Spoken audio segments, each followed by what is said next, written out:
Hermanos, buenas tardes. Los saludo en el nombre del Señor. Quiero invitarlos a que me acompañen con la copia de sus Biblias al libro del Éxodo, capítulo 20, versículo 14. Nos toca en esta oportunidad que estamos examinando los 10 mandamientos, nos toca el séptimo mandamiento, que son 3 palabras. No cometerás adulterio, no cometerás adulterio. Esa es la palabra del Señor. Y hermanos, antes de comenzar, mientras como una especie de la introducción, yo quería comentarles lo siguiente. En la exposición de los 10 mandamientos que seguramente vienen escuchando desde este púlpito, es muy posible que ustedes encuentren una diferencia entre las predicaciones que se hacen hoy día, en la actualidad. Y esa diferencia, hermanos, obedece a una sola cosa que yo les he comentado a algunos en privado y nunca lo he hecho público porque pues pensé que no era necesario. Pero la diferencia básicamente está en que, pues aunque yo de todas maneras voy a las Escrituras para meditar en ellas, la influencia que ha tenido mi corazón y mi pensamiento es una influencia puritana. Gracias a Dios, y le digo gracias a Dios, yo he aprendido lo que he aprendido de mis pastores, quienes predicaron la palabra del Señor, y también quienes ellos todavía predican la palabra del Señor, y ellos me condujeron de alguna forma al pensamiento puritano, al pensamiento del pastor Charles Spurgeon.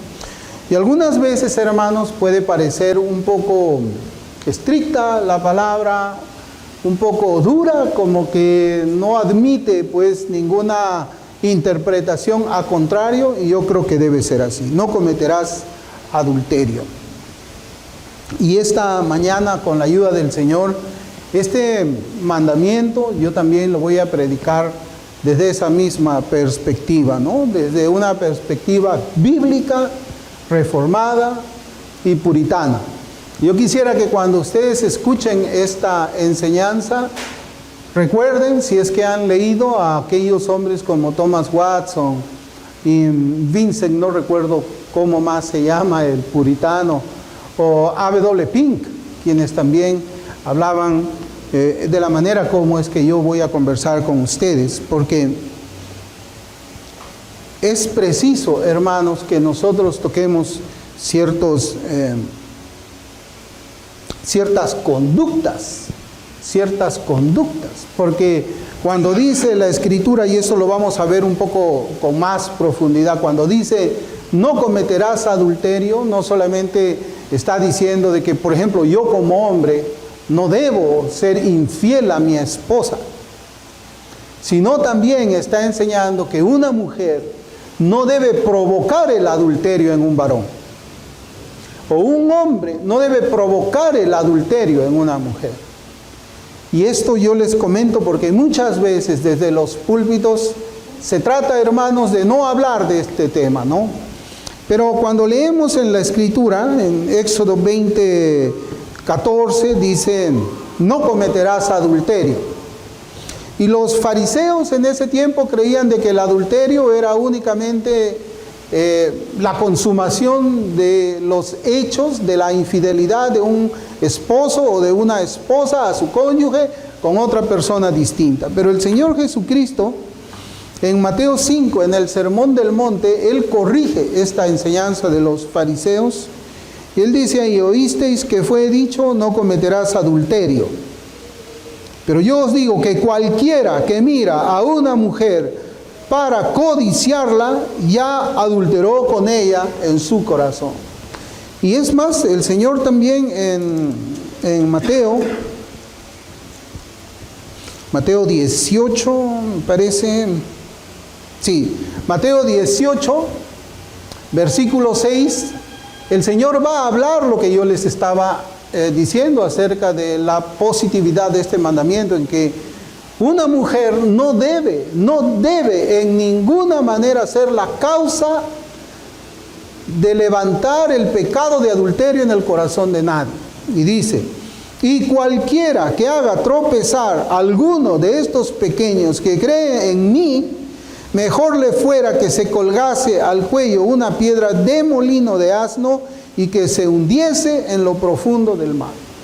Es decir, cuando una mujer se viste de manera sensual, está provocando a que un hombre casado adultere y está provocando a que un hombre soltero fornique. Igual para un varón. Y esto, hermanos, tiene que ver primeramente con la manera en cómo nos vestimos. ¿Cómo es que nos vestimos? Esa es, en resumen, hermanos, posiblemente la enseñanza de este mandamiento. Pero ya yendo a mis notas, yo quiero profundizar un poco más ya lo que yo quería conversar con ustedes en esta mañana o predicarles. Yo quiero comenzar con unas palabras de Charles Hodge. Él también escribió acerca de los 10 mandamientos. Charles Hodge nació en el año 1797 y murió en el año 1878. Y miren cómo es que él escribe.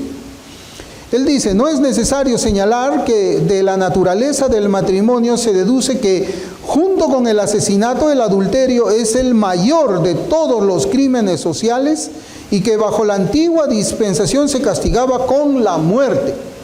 Y acá un paréntesis. Hermano, cuando usted robaba en el Antiguo Testamento no le castigaban con la muerte. Cuando usted mentía en el Antiguo Testamento no le castigaban con la muerte.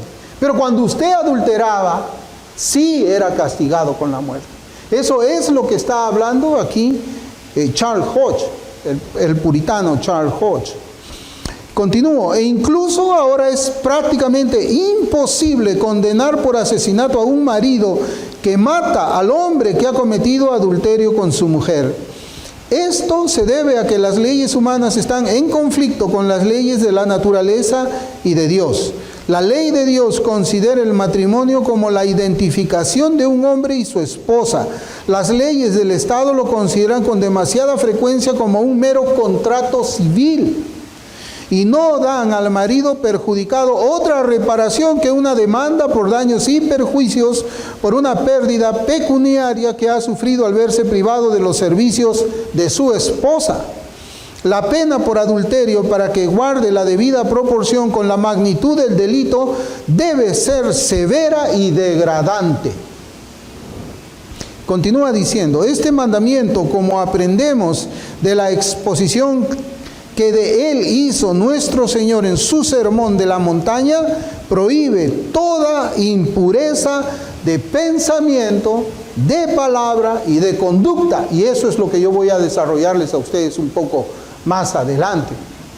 Como la organización social de la sociedad se basa en la distinción de los sexos, y como el bienestar del Estado y la pureza y prosperidad de la Iglesia descansan en la santidad de la relación familiar, es de la mayor importancia que la relación normal o divinamente constituida de los sexos sea preservada en su integridad. Ahí yo termino la cita. Hermanos, en cierta oportunidad yo conversé con un muchacho que no sé cómo es que él ha llegado a ser pastor, pero estoy seguro que tiene la mitad de años que yo tengo, y él públicamente había hablado de que un pastor que comete adulterio puede ser disciplinado y luego debe ser puesto nuevamente en la enseñanza en el púlpito.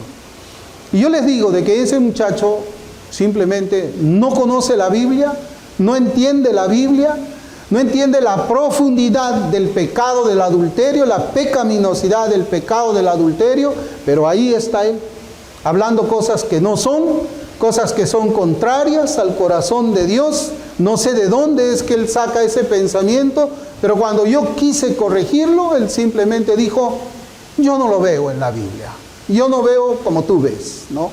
Como si la Biblia se pudiese ver de diferentes maneras o se pudiese interpretar de diferentes formas.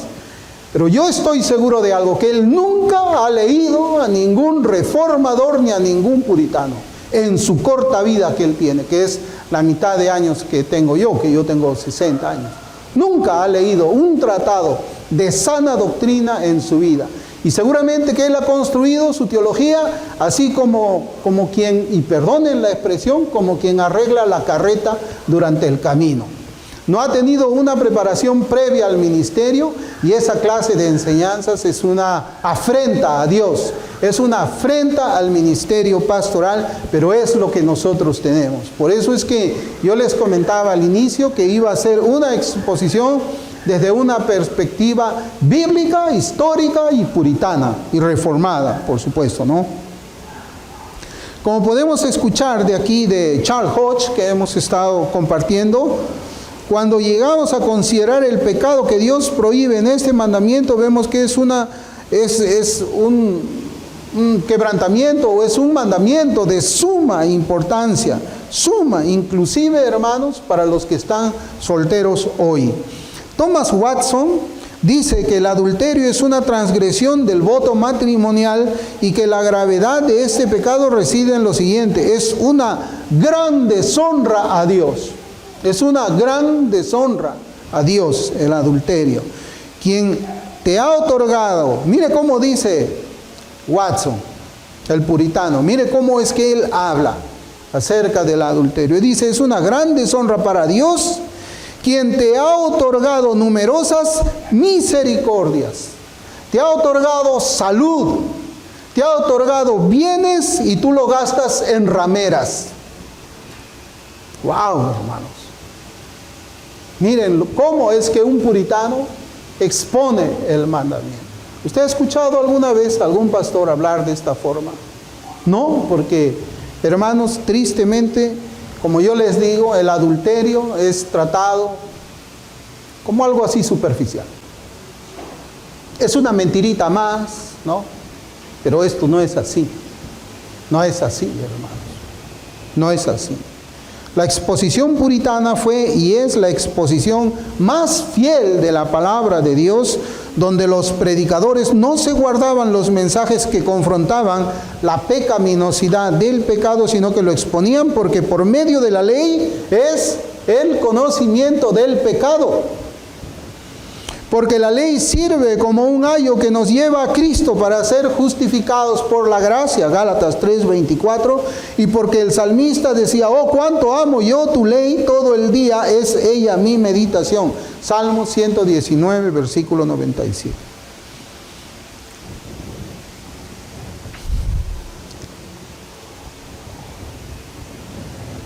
Un hermano que no vive aquí en la ciudad de Lima, y a quien yo le dije, ¿y por qué no te vas a Lima a vivir? Él me comentaba que no le gusta esta ciudad porque aquí había mucha contaminación visual. Mucha contaminación visual. Yo creo que ya entendemos de qué cosa habla la contaminación visual. Hermanos, hoy día usted va por el centro comercial Plaza San Miguel y no solamente la madre se pone unos shorts que exponen lo que su marido debería ver, sino que hasta las hijas se visten de esa manera, y las hijas enseñan a sus hijos a vestirse también de una manera impúdica. Y solamente falta, hermano, que usted pueda observar cómo es que es la mirada de los hombres a esas señoras, señoritas que van caminando por la calle. Vean ustedes cómo se ponen los ojos de los varones en la calle y a dónde dirigen su mirada. Mucha contaminación visual. Y un cristiano no debe participar por las razones que yo hablé, hermanos, en Mateo 18, cualquiera que haga tropezar a alguno de estos pequeñitos. Cualquier cristiano que haga que los ojos de otro cristiano se ponga en los lugares que no deberían estar. Cuando esas formas de vestirse despierten lujuria, eso, hermanos, es hacer que un cristiano tropiece. Un cristiano posiblemente adultere en su corazón. Mucha contaminación visual, y es cierto. Lo que comenzó en los Estados Unidos como aquello que se conoció como la revolución sexual, casi todos los países del continente sudamericano han seguido esa misma ideología que destruye los valores morales de una nación, destruye los valores morales de una iglesia. destruye los valores morales de todo el mundo. El propósito es establecer una sociedad en que las personas sean libres de alcanzar todo aquello que les haga sentir bien, donde se establezca la libertad de ciertos grupos de personas, entendiendo la libertad como el derecho de cada uno a vivir, la vida a su manera, dando rienda suelta a sus sentimientos y expresarlos sin que nadie los reprima, especialmente en el aspecto sexual de su vida. Y eso tiene que ver con la forma como es que una persona se viste. Hermanos, y eso que dice, hace mucho calor, es algo que a mí me llama la atención. Aquí ustedes saben que yo he vivido allá en el país del norte algunos años, y cuando usted está caminando por la calle, ¿sabe cuántos grados es que usted alcanza ahí? Alcanza como 40 grados centígrados y un poco más. Y cuando usted revisa la manera como es que se vestían las señoras hace unas cuantas décadas atrás, con unas faldas que cubrían su cuerpo, bajo 40 grados, cuando no estaba inventado el aire acondicionado todavía, simplemente ellas no se quejaban del calor. Hermanos, esa manera de vestirse de una forma provocativa, desnudando el cuerpo como consecuencia de un supuesto calor, es falso. Es falso. Basta mirar solamente unas décadas atrás. Yo, ahora que me venía con el taxista, pues yo subí mi ventana más o menos como para que nadie meta la mano y me saque la mochila, y el hombre estaba pero con demasiado calor. Creo que era porque tenía mucho sobrepeso, pero yo estaba normal, hermanos. O sea, el viento que entraba por la ventana dentro de un carro semicerrado para mí estaba bien, y yo venía con la corbata puesta, ¿no? Entonces el cuerpo, hermanos, se adapta. El cuerpo se adapta al calor. Es verdad, vamos a transpirar un poco, pero igual se va a transpirar cuando uno está caminando en short. Todo este movimiento, hermanos, que yo les mencioné, este movimiento de revolución sexual, comenzó casi en el tiempo en que yo nacía, allá por los años 1950, 1960, y las generaciones desde allí han vivido santificando todos los actos que impliquen dar rienda suelta a los impulsos, especialmente, como yo les digo, en el área sexual. Porque la vestimenta tiene que ver con el área sexual. Desde que una mujer se viste sin pudor y sin decoro, es con un propósito de despertar lujuria en la persona que la va a ver. Y hay que notar que muchos de aquellos jóvenes infectados por estas ideologías, hoy los vemos ocupando pues posiciones en los gobiernos, luchando para que todo esto tenga un mandato legal ante los hombres, aunque eso implique romper delante de Dios el decálogo moral. ¿Qué ha producido, pues, hermanos, esta liberación sexual? ¿Qué es lo que ha producido esta liberación sexual que ha conducido a las personas a desnudarse en las calles? Bueno, ha producido normalizar la fornicación, normalizar el aborto, normalizar la homosexualidad, la pornografía, el lesbianismo y también el adulterio. El adulterio. Y todos estos pecados nos inundan por las calles, por medio de las redes sociales, por medio de las películas de Hollywood. Parece de que ahora Hollywood es quien dice cómo es que nosotros debemos vestirnos y no las sagradas escrituras. La Biblia dice con pudor y con decoro. Y un padre, una madre debe hacer que sus hijos se vistan con pudor y con decoro mientras estén bajo su dominio, bajo su potestad. El punto es que hoy estamos viviendo una nueva moralidad, donde lamentablemente muchas congregaciones que se llaman evangélicas, en lugar de ser la sal de la tierra y la luz del mundo, han cedido a toda esta corrupción y se han convertido en aliados de los impíos. Y eso también envuelve a los llamados reformados. Ya se los he dicho antes, ¿no? Donde movimientos paraeclesiásticos como el The Gospel Coalition han santificado, por ejemplo, la existencia de un hombre que es el cristiano gay o el cristiano homosexual, ¿no? Que son personas esclavizadas, cuyos sentimientos, el sentimiento de un varón es esclavamente, está esclavizado al deseo sexual a otro varón, pero se le llama cristiano. Y ellos son nuevos calvinistas, hermanos. Y les dicen que son cristianos porque se mantienen célibe. Pero ¿qué cosa yo leí en el Sermón del Monte del Señor Jesucristo? Basta que un hombre mire a una mujer para codiciarla, ya adulteró con ella. Hermanos, que un hombre mire a otro hombre para codiciarlo, eso es antinatural. Eso es antinatural. ¿Cuánta más condenación debe tener una persona? Pero claro, nosotros encontramos ahí a Don Carlson limpiándole la cara a este cristiano homosexual.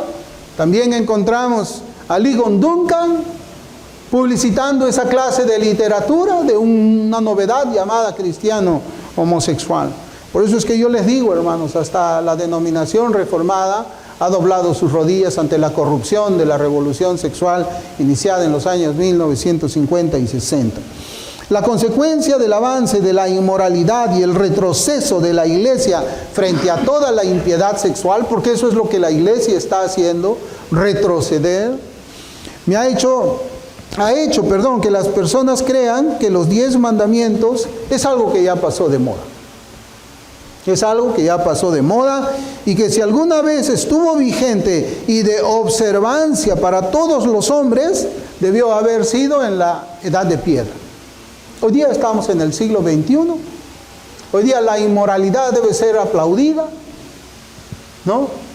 Aquello que es impúdico debe ser recibido por la iglesia, debe ser aprobado por los padres. Hermanos, quizás en el mundo sea así, pero un padre cristiano o un cristiano mismo nunca debería ser el objeto de que otra persona levante lujurias en sus corazones. Y esto va tanto para el hombre como para la mujer. Éxodo 20:14 dice, no cometerás adulterio. ¿Qué es el adulterio? Bueno, el adulterio en su significado más directo es cuando dos personas entablan una relación fuera del matrimonio. Fuera del matrimonio, ese es el concepto más directo, ¿no? Como dice el puritano Watson, el adulterio es una transgresión del voto matrimonial e implica pues impureza sexual e infidelidad. Impureza sexual. Eso es algo que nosotros siempre debemos tener en nuestras mentes. Impureza sexual, ya que Dios ha ordenado que la relación íntima debe realizarse dentro del matrimonio. Y esto nos enseña que la fornicación, que es otro tipo de impureza sexual, también es aborrecible para Dios, quien ordena la castidad de toda persona hasta llegar al matrimonio. Castidad. Claro, cuando hablamos de castidad, pensamos en la época medieval, de los castillos, ¿no? De los burgueses, no sé. Hermanos, nosotros debemos de tener en nuestro corazón esta palabra castidad, porque la Biblia la menciona. El cristiano debe guardarse castamente hasta el matrimonio. Hoy día no vivimos así. Hay muchos, yo he conocido muchos que se llaman ministerios de jóvenes. Ministerios de jóvenes. O el pastor de los jóvenes, algo que no está en la Biblia, hermanos, que en algún momento yo les voy a también enseñar. Ese ministerio de pastores de jóvenes no existe. Existe solamente un pastor, un ministro. Pero yo he escuchado, hermanos, de algunos que han creado pues la iglesia del pastor de jóvenes, donde sus miembros se caracterizan, por ejemplo, porque un varón se besó a todas las hermanitas que acuden a esa iglesia. A toditas se las besó. ¡Qué vergüenza, hermanos! Porque las caricias están guardadas, deben ser guardadas solamente para el esposo, para el matrimonio. La castidad implica de que el primer beso que una muchacha da debe ser para su marido, para su esposo, con quien va a compartir toda su vida. La primera caricia que un varón debe dar debe ser para su esposa. No hacerlo así implica, hermanos, ¿qué cosa? Fornicación. La Escritura lo llama de esa manera. Y la exposición antigua de la palabra de Dios también lo llamaba de esa manera. Hoy día no es así. Hoy día no es así. No solamente acá en Perú, hermanos, allá también en los Estados Unidos es igual. Es igual. Y por las razones, hermanos, que yo les hablaba, ¿no?, de esta castidad. Para el mundo, la fidelidad al pacto matrimonial y la castidad bíblica son vistas como cosas que merecen el desprecio, la burla de estas generaciones actuales. Háblele usted a un joven de castidad, para que vea cómo es que inmediatamente su respuesta va a ser no centrada en la Escritura, no va a ser centrada en los valores morales en que vivía la sociedad en los años 1950. Su respuesta va a ser posmoderna. Una respuesta donde los valores morales, esos jóvenes son los que se construyen. Su propia moralidad. Ellos hacen su propia moralidad. ¿Y saben qué? No es una moralidad que supera a la moralidad que encontramos en los 10 mandamientos. Es una que la desprecia. Es una moralidad donde se le permite pues satisfacer cualquier impulso que tenga impureza sexual en su corazón.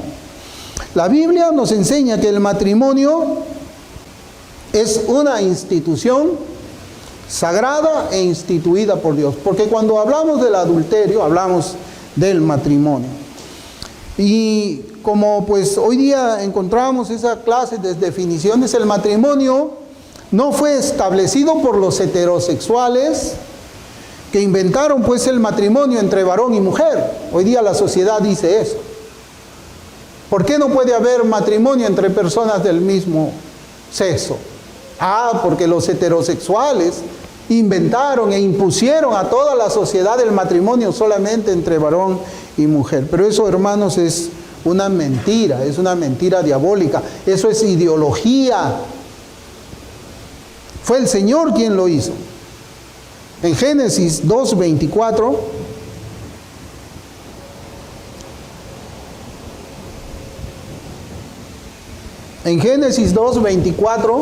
es un mensaje que nosotros, un versículo que conocemos mucho.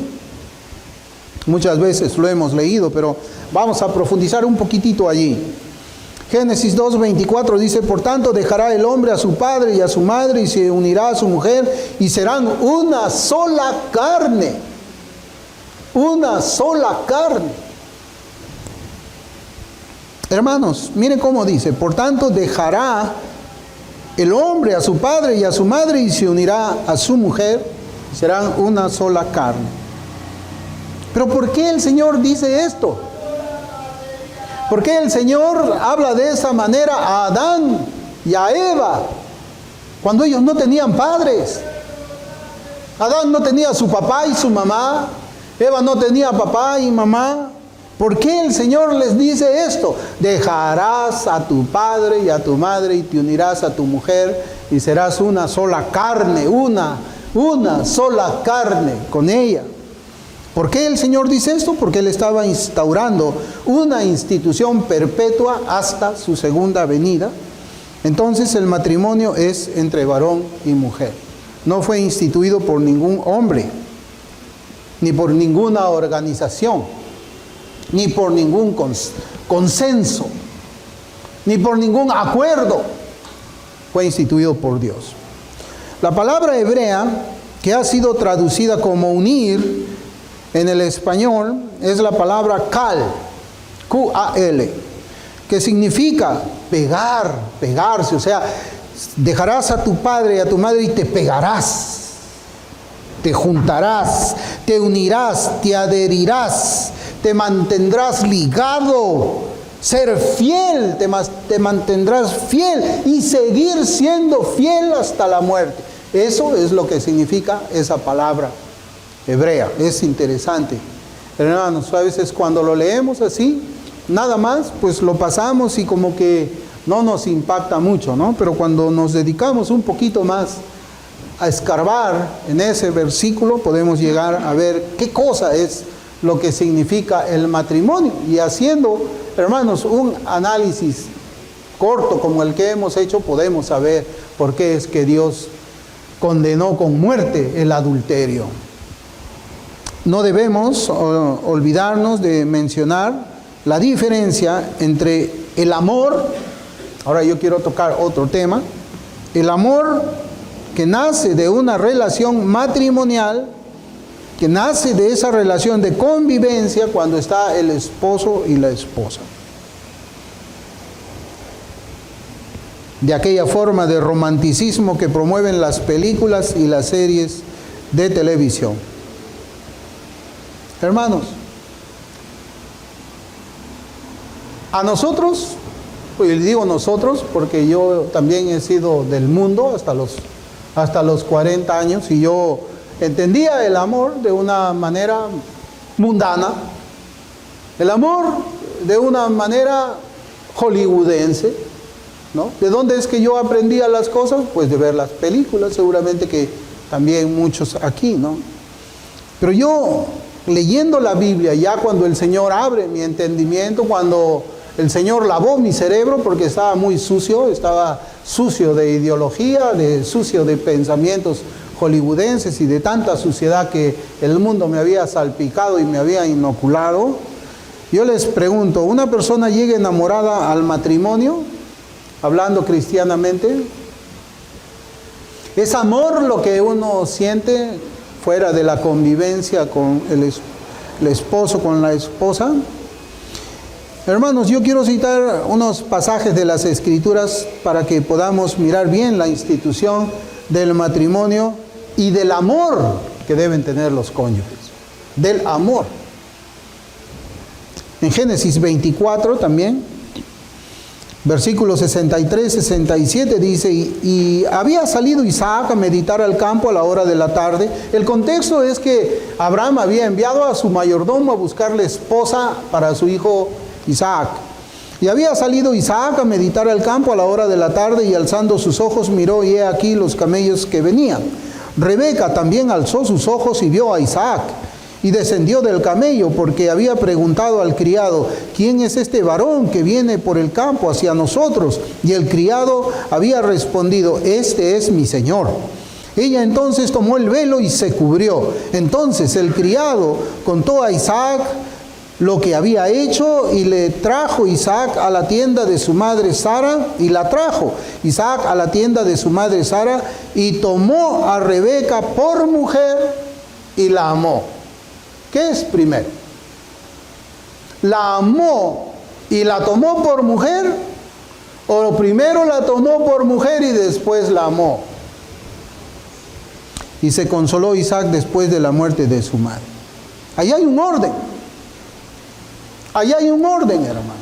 Así como primero tenemos que creer y después bautizarnos, no es al revés, ¿no? Primero no nos bautizamos y después creemos. Así también, hermanos, hay un orden.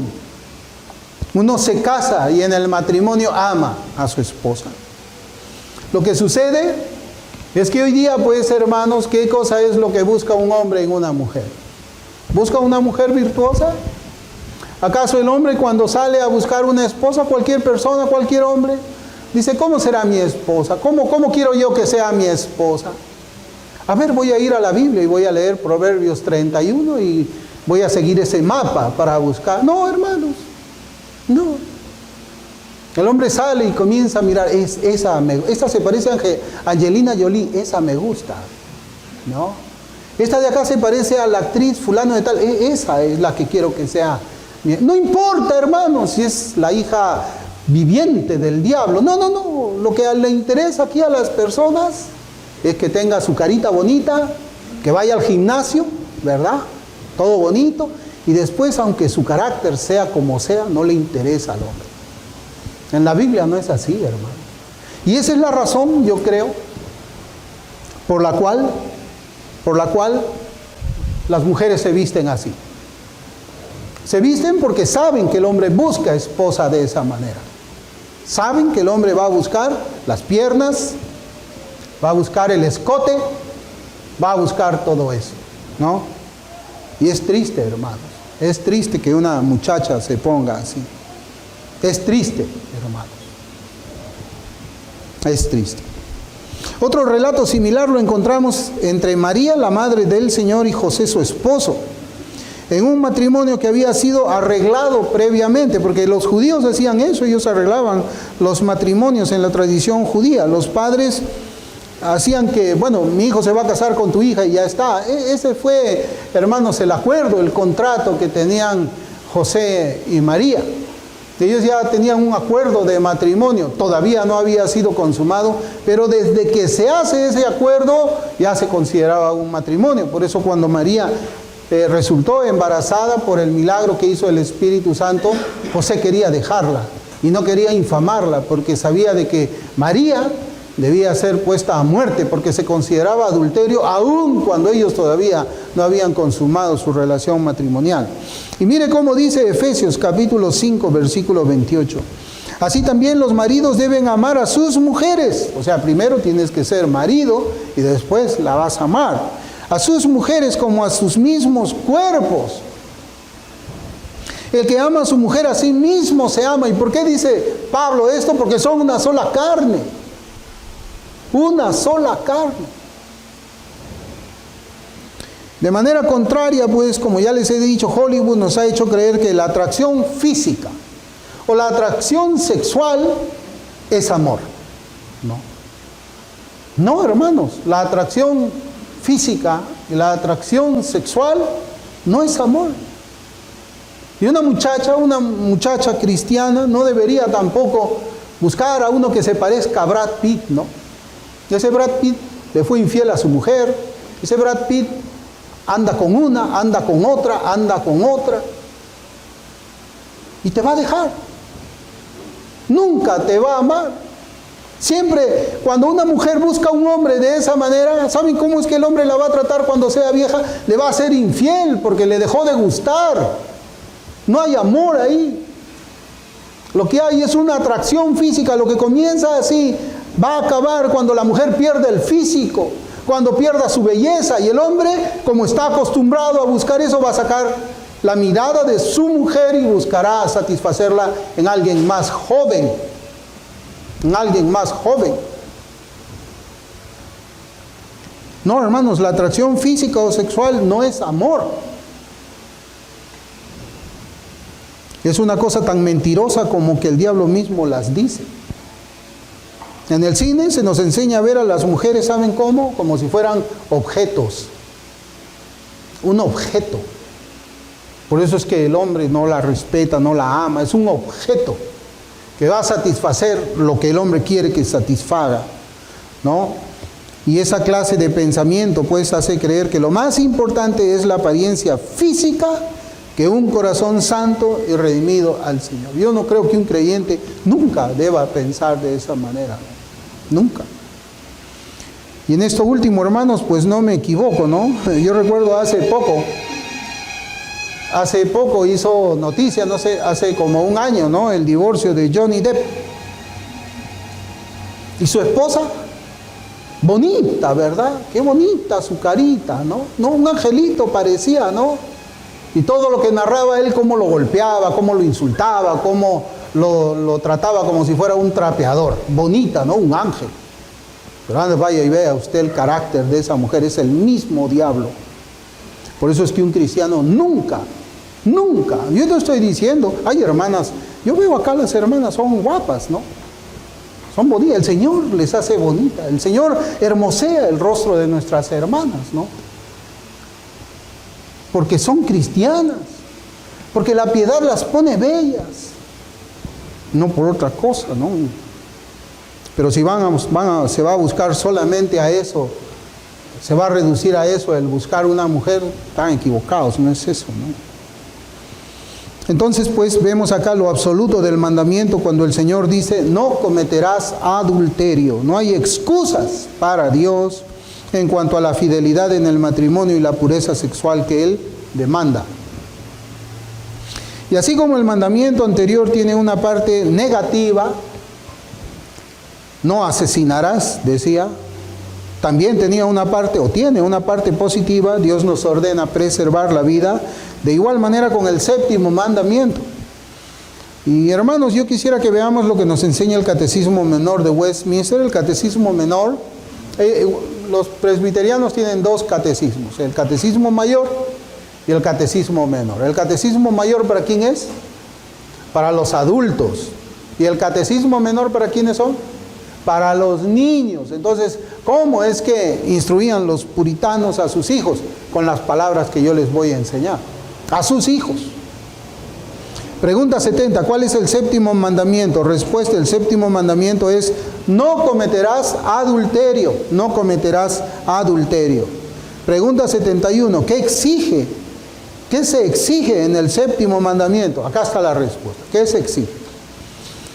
El séptimo mandamiento exige que preservemos nuestra propia castidad y de la de nuestro prójimo, en corazón, palabra y comportamiento. ¿No es esto lo que decía Charles Hodge al principio? Guardarnos en castidad, en corazón, palabra y conducta, y conducta con nuestro prójimo.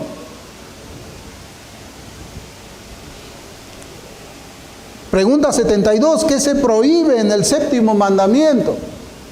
El séptimo mandamiento prohíbe todo pensamiento, palabra o acción deshonesta. Y acá cita ese versículo de Mateo. Tiene acá un fundamento bíblico en cada una de estas respuestas.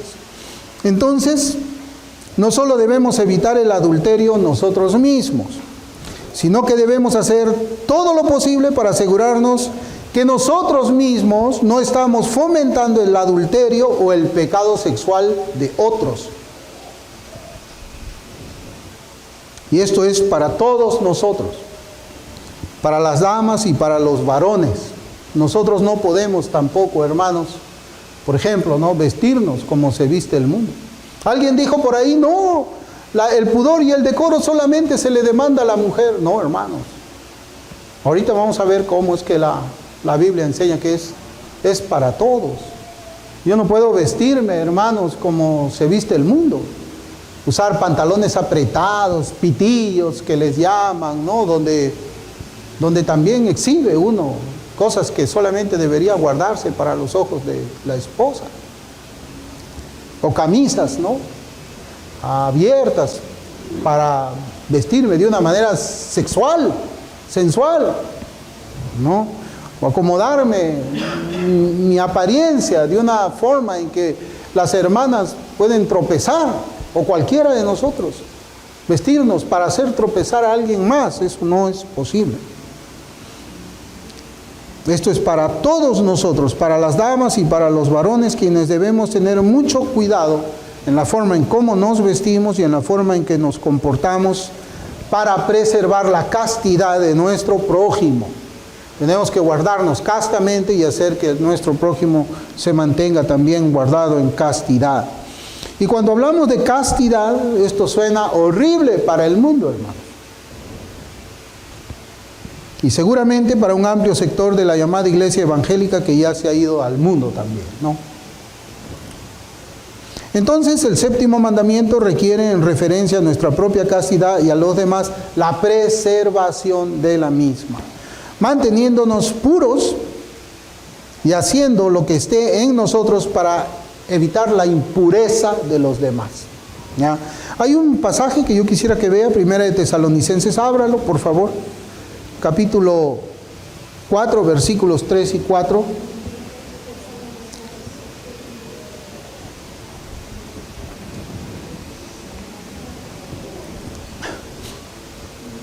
Primera de Tesalonicenses 4, versículos 3 y 4. Yo voy a leer de la Biblia de las Américas porque aquí está una mejor traducción. Ya está una mejor traducción que en Reina Valera 60. Dice en la versión de la Biblia de las Américas: porque esta es la voluntad de Dios, vuestra santificación, es decir, que os abstengáis de inmoralidad sexual. ¿Ya? Cada uno de vosotros sepa cómo poseer su propio vaso en santificación y honor. Hermanos, aquí habla de su propio vaso, está hablando de uno mismo. No está, sepa mantener a su esposa. Cuando usted lee en el contexto, esa palabra esposa no encaja. Yo soy quien tengo que mantenerme en pureza sexual. Soy yo quien tiene que hacerlo.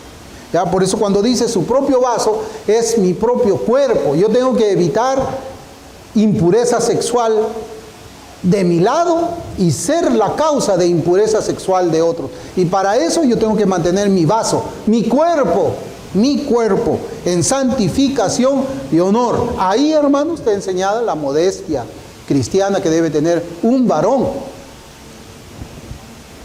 Entonces debemos preservar nuestra castidad y la de nuestro prójimo, dijimos, de corazón, de palabra y de conducta. De corazón, y miren, amándonos y gozándonos mutuamente en compañía de personas puras y castas, en la compañía de otro como es puro y casto. 1 Pedro 1:22 dice, amaos unos a otros entrañablemente de corazón puro. O sea, cuando nos acercamos a nuestras hermanas para comunión, nos acercamos con un corazón puro. Y cuando ellas se acercan a los varones, se acercan con un corazón puros, como hijos de Dios, como hermanos en Cristo. De palabra también. Hablando los unos con los otros, de tal manera que no hay corrupción, buscando la mutua edificación y santificación. No pueden salir de nuestra boca palabras que inciten a lo que es impúdico, a lo que es deshonesto, a lo que es inmoralidad sexual. Efesios 4:29 dice, ninguna palabra corrompida salga de vuestra boca, sino la que sea buena para la necesaria edificación, a fin de dar gracia a los oyentes. De corazón, de palabra y de conducta, por medio de acciones modestas y castas. Ahí estamos hablando de la manera como debemos vestirnos. Vestir. Hermanos, yo les voy a comentar algo que quizás, bueno, mi hija no ha podido venir ahora. Nosotros le hemos comprado la ropa a nuestra hija hasta, no sé hasta qué edad, hasta los 18 años creo. Le hemos comprado a ella. Y mi hija ha aprendido a vestirse con modestia, ¿no? No sé si ustedes la han visto, ¿no? Nosotros, los padres, hemos sido lo que le... ¿Ustedes se imaginan eso? Comprarle la ropa a su hijo de 17, 18 años.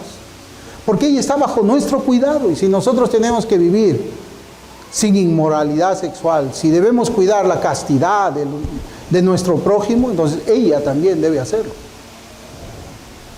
De conducta por medio de acciones modestas y castas. 1 Pedro 3, 1, 2 dice, asimismo vosotras mujeres estad sujetas a vuestros maridos, para que también los que no creen a la palabra, mire, los que no crean a la palabra, sean ganados sin palabra por la conducta de sus esposas, considerando vuestra conducta casta y respetuosa.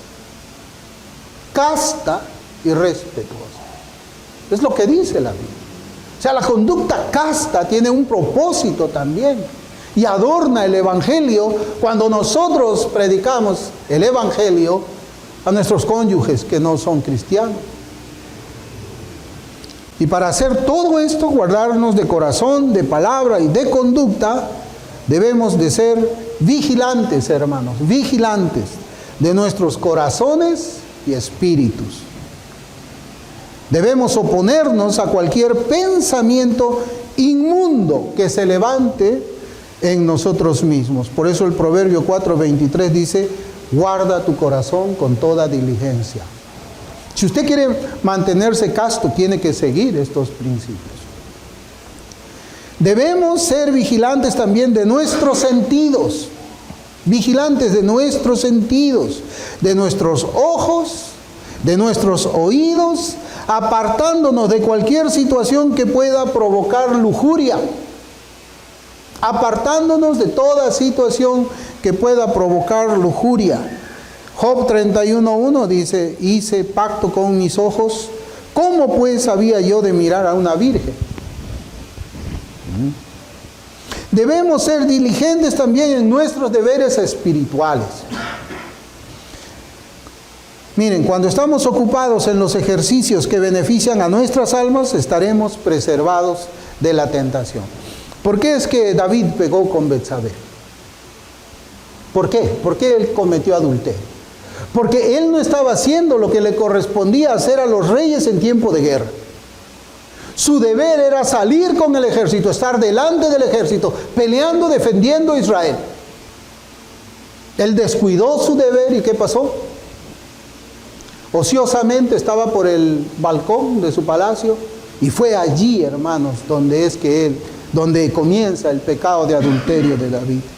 Por eso es que nosotros debemos ser vigilantes en nuestros deberes espirituales. Porque cuando estamos ocupados en los ejercicios que benefician a nuestras almas, estaremos preservados de la tentación. Estaremos preservados de la tentación. En Génesis 34, 1, 2 dice: salió Dina, la hija de Lea, la cual ésta había dado a luz a Jacob, a ver a las hijas del país. Y la vio Siquem, hijo de Hamor, Heveo, príncipe de aquella tierra, y la tomó y se acostó con ella y la deshonró. Hermanos, ¿qué tenía que salir Dina de las fronteras de Israel? ¿Qué tenía ella que salir al mundo? A ver, quiero ver qué cosa es lo que hay en el mundo. No tengo nada que hacer, voy a ir a ver cómo es que está el mundo. ¿Y qué le pasó? Fue tomada y fue violada. Hermanos, los hijos de los creyentes no están para estar fuera de la casa a las 10, 12 de la noche, y los padres, tú le preguntas: ¿y dónde está tu hijo? ¿Dónde está tu hija? No sé. ¿Estará por ahí? No sé. No, hermanos, los hijos de los creyentes no deben ser permitidos en explorar el mundo. Es cierto, tienen que ir a la universidad, pero eso es un deber. Un deber, estudiar para poder sostener su familia después. Pero de ahí, voy a ir a la fiesta, voy a ir al cumpleaños, voy a ir al quinceañero, voy a ir a la fiesta de promoción, voy a ir al paseo de la promoción. No, hermanos. Soy legalista. No, hermanos, porque ustedes escuchan los testimonios de lo que hacen los jóvenes cuando están lejos de sus padres. Y si tu hijo es obediente, te vas a encontrar con uno, o tu hijo se encontrará con uno que no es obediente. Hermanos, mi hijo tiene 5 años y creo que les comenté. Se juntó con otro niño de su misma edad. Y este niño estaba viendo en su tablet, en su teléfono, cosas que no debería ver. Y mi hijo le dijo: mi mamá dice que no debemos ver estas cosas. ¿Y saben qué le respondió el otro niño? De 5 años, yo no estoy hablando de alguien de 20. No, sí, hay que ver, desobedece a tus padres. ¿Qué cree usted que hacen allá a los 17 años los niños cuando se van de viaje de promoción? El alcohol que consumen sin que sus padres sepan. Yo también he tenido 17 años, alguna vez. Entonces, debemos pues ser diligentes con nuestros deberes espirituales. Debemos mantener nuestro cuerpo en sumisión y hacer ayunos frecuentes. Mantener nuestro cuerpo en sumisión. Nosotros dominamos nuestro cuerpo, nosotros lo vestimos, nosotros le damos de comer. Mi cuerpo no se viste solo, yo lo visto, yo escojo qué ropa voy a ponerme para ir a la calle. Y ese cuerpo debe estar bajo la sumisión de la palabra de Dios. Por eso en 1 Corintios 9:27 dice: sino que golpeo mi cuerpo y lo pongo en servidumbre, no sea que habiendo sido heraldo para otros, yo mismo venga a ser eliminado. Golpeo mi cuerpo y lo pongo en servidumbre. Debemos, hermanos, también reconocer a Dios como el Dios omnipresente, sabiendo que Él nos ve en todos nuestros caminos. Proverbios 5, 20 y 21, mire cómo dice: ¿y por qué, hijo mío, andarás ciego con la mujer ajena? Y abrazarás el seno de la extraña, porque los caminos del hombre están ante los ojos de Jehová, y Él considera todas sus veredas. Proverbios 5, 20 y 21. Esto habla directamente del adulterio, ya. Habla de la fornicación. Entonces debemos reconocer a Dios como el Dios omnipresente. Como José, cuando fue tentado por la mujer de Potifar.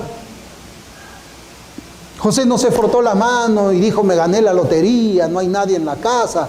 No, él sabía que Dios lo veía.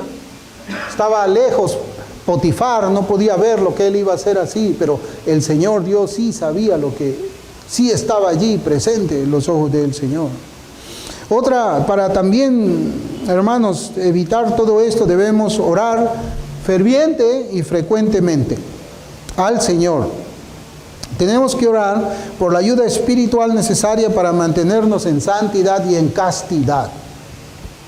Y para librarnos de toda situación que nos ponga en peligro o que ponga a otro bajo el peligro de caer en pecado. Dice la Escritura, y no nos metas en tentación, mas líbranos del mal. Y finalmente debemos recordar las palabras de Dios. No es bueno que el hombre esté solo, dice la Biblia. No es bueno que el hombre esté solo.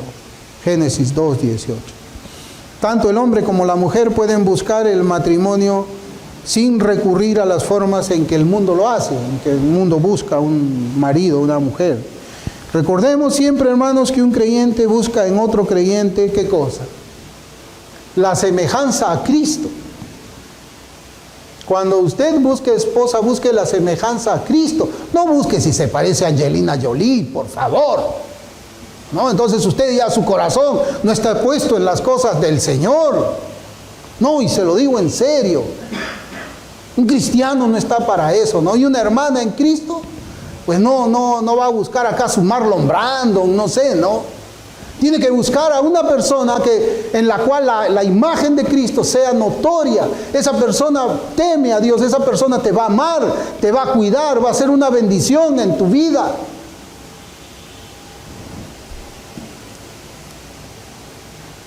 La imagen de Cristo.